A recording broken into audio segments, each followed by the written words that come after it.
Soal nomor 37, di sini yang ditanya adalah besarnya perubahan entalpi dari reaksi tersebut adalah yang diketahui adalah data delta HF, entalpi pembentukan. Berarti penentuan delta H berdasarkan entalpi pembentukan. Rumusnya adalah delta H sama dengan delta HF. Sebelah kanan, karena yang dibentuk adalah kanan, dikurangi delta HF sebelah kiri. Dimana yang di sebelah kanan panah, ini ada maunya soal. Maunya soal adalah si etana dibakar, ditambah O2, hasilnya CO2 dan H2O. Di kanan panah, di sini ada CO2, koefisiennya 4. Berarti 4 dikali delta HF CO2, ditambah di kanan ada lagi H2O, koefisiennya 6. Berarti 6 dikali delta HF H2O, itu yang sebelah kanan. Sebelah kiri ada C2H6, koefisiennya 2, berarti 2 kali delta HF C2H6. Dan ada O2, koefisiennya 7. 7 kali delta HF O2 tadi udah disampaikan bahwa delta HF untuk yang molekul unsur, terutama O2 adalah 0, karena nggak diketahui di soal ya, nggak akan diketahui. Nah, di mana CO2-nya, sini delta HF-nya min 394 kali 4, jadi min 1576. Kalau H2O-nya min 242 dikali 6, jadi min 1452. Nah, C2H6-nya di sini diketahui min 84,7 kali koefisiennya 2. Nah, delta HF O2-nya 0. Ya. Maka, min 1576 tambah min 1452 hasilnya min 3028. Ini min kali min jadi plus 169,4 hasilnya adalah min 2858,6. Nah, gitu ya caranya ya. Jadi, jawabannya adalah yang C. Terus, selanjutnya soal nomor 38. Soal nomor 38. Nah, di sini ini ada bab hidrolisis ya. Yang ditanya adalah isian titik-titik tersebut berturut-turut untuk larutan garam adalah. Nah, option 1, reaksi hidrolisisnya seperti apa? Ini ada CH3COOK ya. CH3COOK. Nah, uji lakmusnya menunjukkan bahwa sifat garamnya apa? Di mana CH3COOK itu terbentuk dari CH3COOH. Ya, ini CH3COOH ya, asam lemah, dan KOH. K-nya dari KOH, basa kuat. Di mana sifat garam ditentukan oleh yang kuat. CH3COOH-nya asam lemah, KOH-nya basa kuat. Berarti yang kuat adalah basa. Maka CH3COOK sifatnya adalah basa atau garam basa. Biasanya yang basa, lakmus merah berubah jadi biru. Lakmus biru tetap biru. Ya, perubahannya. Merah jadi biru, biru jadi biru. Berarti perubahan lakmusnya betul. Jenis hidrolisis itu ada dua, ada yang parsial, ada yang total. Parsial atau sebagian kalau salah satunya aja, garamnya terbentuk dari salah satu yang sifatnya lemah. Kalau garamnya terbentuk dari asam lemah sama basa kuat, ada yang lemahnya, berarti parsial. Kalau garamnya terbentuk dari asam kuat dan basa lemah, ya, ada yang lemahnya, maka ini parsial, karena ada yang lemah. Kalau dua-duanya kuat, berarti dia tidak terhidrolisis. Kalau asam kuat, basa kuat, berarti dia tidak terhidrolisis. Kalau dua-duanya garamnya terbentuk dari asam lemah dan basa lemah, maka terhidrolisis total atau sempurna. Nah, ini tadi garam basa. Nah, kalau garam basa, di mana tadi dari asamnya lemah, disingkat Al, dan basanya kuat, disingkat BK. Berarti ada yang lemah, yaitu asamnya. Maka dia parsial, berarti yang ini benar. Nah, reaksi hidrolisisnya seperti apa? Berarti yang terhidrolisis adalah yang berasal dari yang lemah, yaitu ini nih, si asamnya. Di mana si CH3COO min ya direaksikan sama air ya. Nah, di sini bisa dilihat ya, CH3COO min direaksikan sama air. Nanti akan jadi air itu akan terurai jadi H+ sama OH min. Yang muatannya negatif nanti akan ketemu yang positif. Ini nanti akan bergabung berikatan membentuk CH3COOH. Yang belum berikatan adalah OH-. Makanya tadi kenapa sifat garamnya basa? Karena ada OH- di reaksi hidrolisisnya. Berarti ada OH-, bukan KOH. Bukan K+ yang bereaksi, tapi CH3COO-. Nah, ini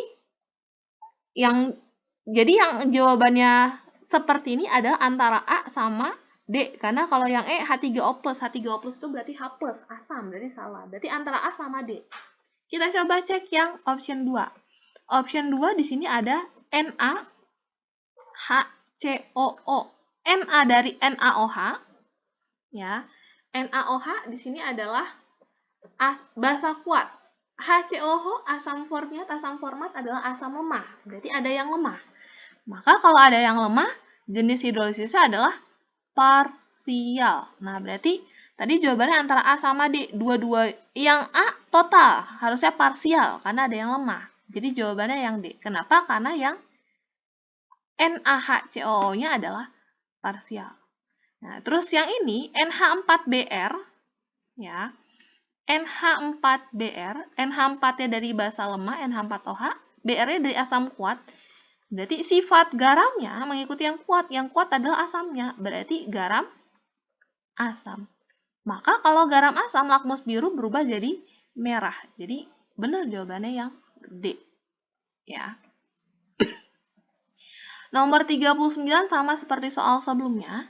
Ini adalah reaksi elektrolisis dari NaCl. Kenapa? Karena ada sumber utamanya adalah logam natrium. Logam natriumnya dari garam batu atau air laut. Logam natrium hanya dapat diperoleh dari lelehan NaCl melalui proses Down. Tadi udah disebut di soal sebelumnya.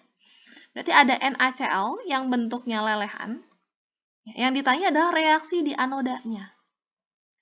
Nah, kita balik lagi ke soal sebelumnya itu, kalau nggak salah soal nomor 34.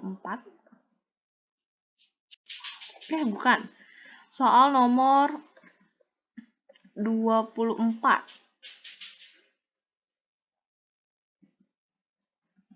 24-nya ada di bawah. Oh, catatannya itu ada di nomor 27. Yang ditanya adalah reaksi di anoda ya. Tadi ada NaCl sekali lagi. Maka di reaksi anoda itu yang dilihat adalah anionnya, yang muatan negatifnya. Kalau anionnya SO4 2-, CO3 2-, NO3-, maka dan elektrodanya inert, C karbon atau grafit, platinum atau emas, maka reaksi anodanya adalah reaksi oksidasi air, di mana H2O, 2H2O menjadi 4H+, 4 elektron dan gas oksigen. Tadi NaCl berarti ada Cl-. Dan elektrodanya dianggap inert, berarti antara C, PT, atau AU. Maka reaksi anodanya adalah 2 Cl-, Cl2 dan 2 elektron. Cl- menjadi Cl2 dan 2 elektron. Itu adalah jawabannya. Kita balik lagi ke soalnya. Nah, jadi jawabannya adalah yang ada Cl- ya. Berarti yang C. Terakhir, nomor 40. Ya. Ini ada asam asetat. Asam asetat itu adalah CH3COH, asam cuka. Di mana asam karboksilat yang jumlah karbonnya ada 2. Dengan katalis asam sulfat pekat direaksikan dengan propanol. Propanol berarti alkohol yang terikat dengan prop, jumlah C-nya 3. 1, 2, 3. Nah, di mana? Ingat,